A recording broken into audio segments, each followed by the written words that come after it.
សង្គ្រាមរឿងរស័ព្ទនិងរឿងអាស្រូវស្ដីពីភាពអវិជ្ជមានក្នុងចង្កោមជួរកងទ័ពថៃបន្តលេចលឺឡើងដោយចុងក្រោយនេះមានអតីតទាហានថ្នាក់ទាបថៃម្នាក់បានចេញមកលាតត្រដាងអារម្មណ៍ពិតស្ម័គ្រចិត្តធ្វើទាហានមិនបានបម្រើជាតិតែត្រូវមកបម្រើប្រពន្ធរបស់មេនិងមើលថែទាំផ្ទះមេកាយទៅវិញ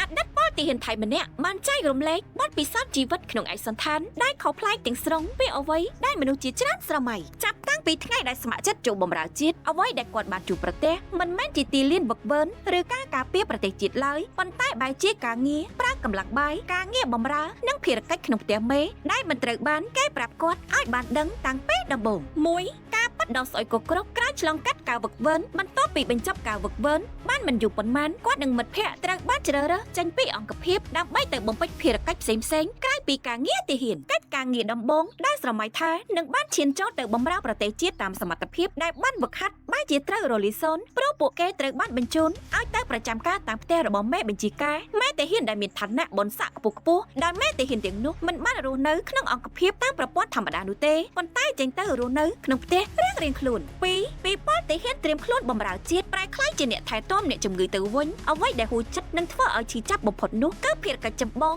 ដែលទទួលបានគឺការមើលថែអ្នកជំងឺដែលដេកនឹងកន្លែងអ្នកជំងឺដែលជាប់នឹងគ្រែក្នុងផ្ទះគ្រួសាររបស់មេកាយកូនទាហានគ្មានសិទ្ធិបដិសេធពួកគេត្រូវធ្វើអ្វីៗគ្រប់យ៉ាងចាប់តាំងពីជូតខ្លួនស្រោចទឹកផ្កាបោកផ្ទះនិយាយរួមគឺធ្វើបានគ្រប់យ៉ាងដូចជាអ្នកបម្រើក្នុងផ្ទះមិនមែនជាទាហាននោះឡើយ3ក្រោយមានដំណឹងអាស្រូវនេះត្រូវបានចែករំលែកមានមតិយោបល់ពីអ្នកលេងបណ្ដាញសង្គមក្នុងប្រទេសថៃជាច្រើនបានចូលរួមបញ្ចេញមតិយោបល់តើនេះជាភាពសមស្របដែរឬទេចំពោះជីវិតរបស់មនុស្សដែលត្រូវបានគេហៅថាទាហានរបស់ជាតិឬជានាយទាហានការពារជាតិរឿងបែបនេះមិនមែនជារឿងថ្មីនោះទេប៉ុន្តែជារឿងដែលគួរត្រូវបានលើកយកមកនិយាយជាសាធារណៈឲ្យបានហ្មត់ចត់និងស្វែងរកដំណោះស្រាយដើម្បីឲ្យគ្រប់យ៉ាងត្រឹមត្រូវតាមច្បាប់ទម្លាប់ទៅវិញទោះជានយោបាយជាតិនិយមថៃប្រើបានផលប្រជាជនថៃងាកមកគាំទ្រនិងផ្ដល់តម្លៃខ្ពស់ដល់ទាហានដែលត្រូវបានគេចាត់ទុកជារបងការពារជាតិតែបញ្ហាចាក់ស្រេះនិងរឿងអាស្រូវដែលបន្តកើតមានក្នុងជួរកងទ័ពនៅតែជាបញ្ហារសើបដែលពិបាកលុបបំបាត់បានដូចគ្នាព្រោះកន្លងមក